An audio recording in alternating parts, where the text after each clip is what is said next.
Good afternoon. This is Joe Scarano from Arrays. Thank you for joining us this afternoon for our FastFund Online Training webinar series. Today we'll be covering the cash receipts module that has been enhanced in the accounting system.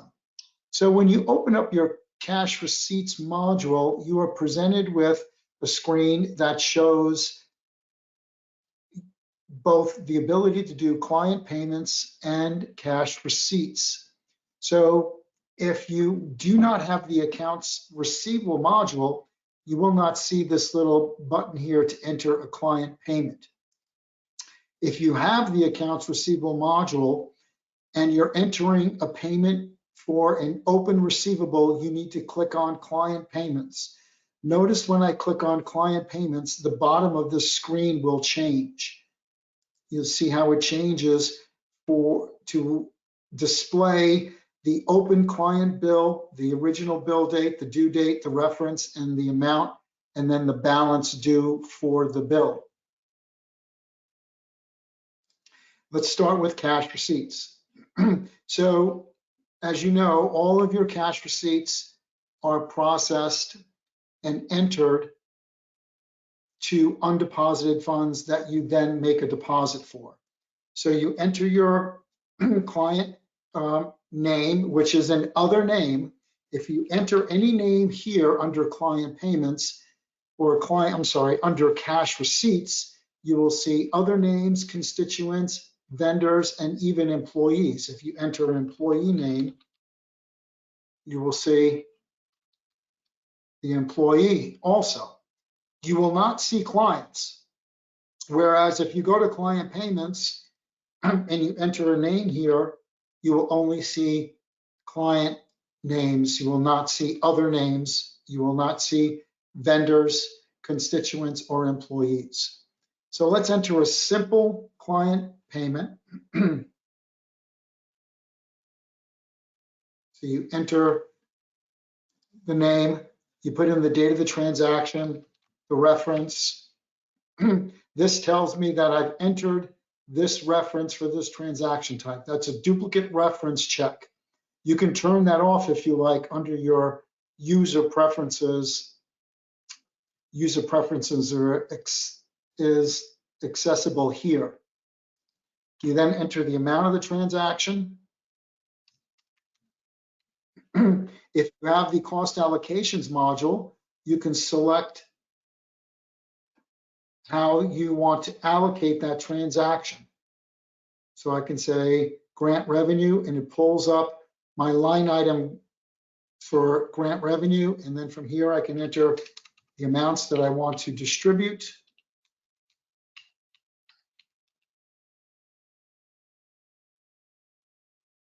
Shows the total of the transaction equal $5,000. The other thing that we'll now allow you to do is change the order of the transaction. So if I wanted to move this line up, I can move it up a line. I can move this up a line, and I can move transactions, the distribution up or down lines if you want this in numerical order. When I do save anew, it's going to post this transaction, and then I enter my next cash receipt. So if I enter another name, the name. If you're changing the address, you can open up and change the address. You can also drill down to the other name record. So if I click on View Entity, it's going to open up that other name record. So if you needed to make changes to the other name, you can then drill down from the transaction screen to the entity that you were entering your transaction for. Let's switch this to a client payment. So I'm not going to save what I just did. And so now, once again, with the accounts receivable module, if you're entering payments from a client, you enter the client name. It brings up the open bills for that client. I enter the reference, the amount, and then I can apply the amount against the open bills. Once again, the total amount must agree with the the distribution down here. So when I'm entering a client payment, if it's another client, I enter the name, bring up the open client bills for that particular client. In both cash receipts and client payments, you can attach a document. So if you have a document that is a backup of your cash receipt, you can attach it to the document. So if I enter the name here, put in the reference, the amount,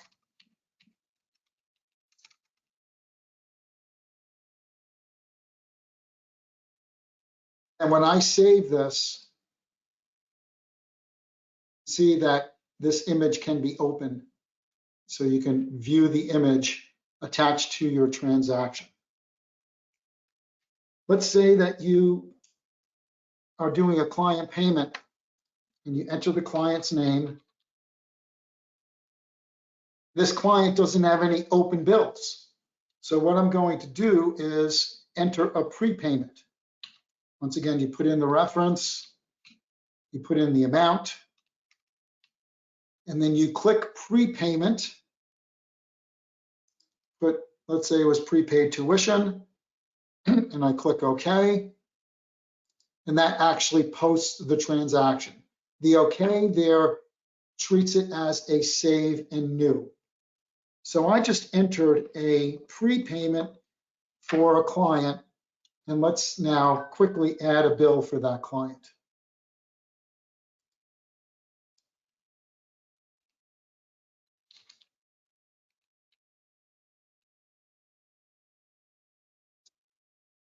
Paying for tuition.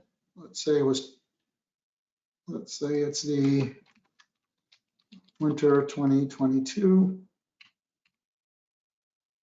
And we're going to save that. So a few months down the line, that client is going to make the balance of his payment. Let's say it was the end of December. So as you can see, he's made a prepayment and we billed him $1,000. So his net amount due is $500. So we're going to enter the reference, put in the amount. Now, because this was a prepayment, this reflects a credit balance in his AR account. So we have to enter a minus 500 here and then pay the entire bill. So his net amount, his net amount, $500. We offset the prepayment with the bill and the $500 payment. So now his net payment is $500.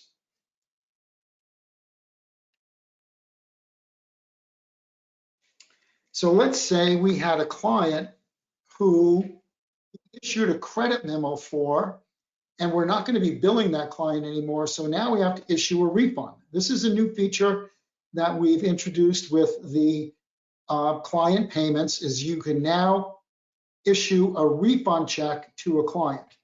So I'm going to enter the client.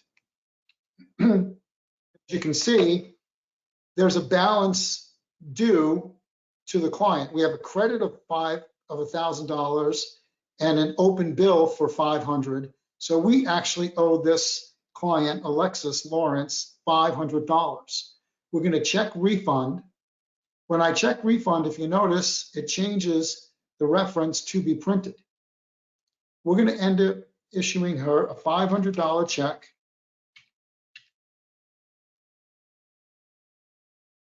We're going to offset this 500 here and a negative 1,000 here. So we have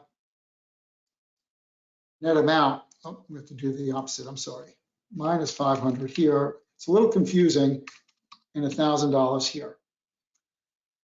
So we want to make sure that the amount of a refund will create a zero balance in any credit that she had issued, or prepayments, or credit memos, or reversed AR bills.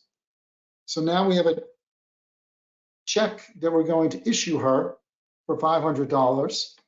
We then go to print checks. There's the check we're going to cut to her. We're going to generate the checks. We're going to print the check and then post the check.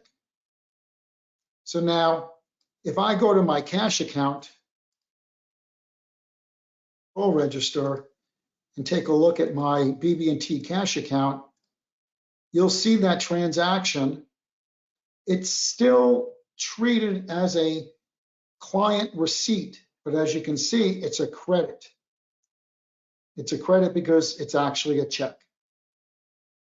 If I go to my reports menu and do my cash disbursements for this month,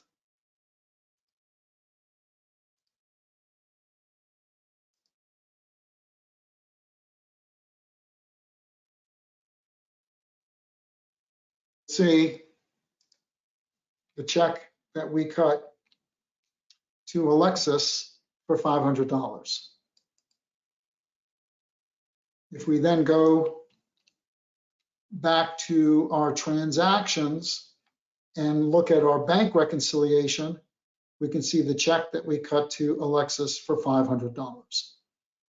So the initial transaction entry for refunds is a little confusing because it's not technically a cash disbursement. It's a negative cash receipt to offset a client bill. So we treat it the same way as we treat all other CR/AR transactions, but it's a negative CR/AR transactions. But in effect, it's actually a check. So we were able to refund the client for the amount that we owed her for the credit memo that we issued her. So in review, quickly, cash receipts are different from client payments. When you enter a cash receipt, you will only see other names, constituents, vendors, and possibly even employees. Whereas if I go to client payments, I will only see client names here. You can issue a prepayment or record a prepayment for a client, and you can also issue a refund check.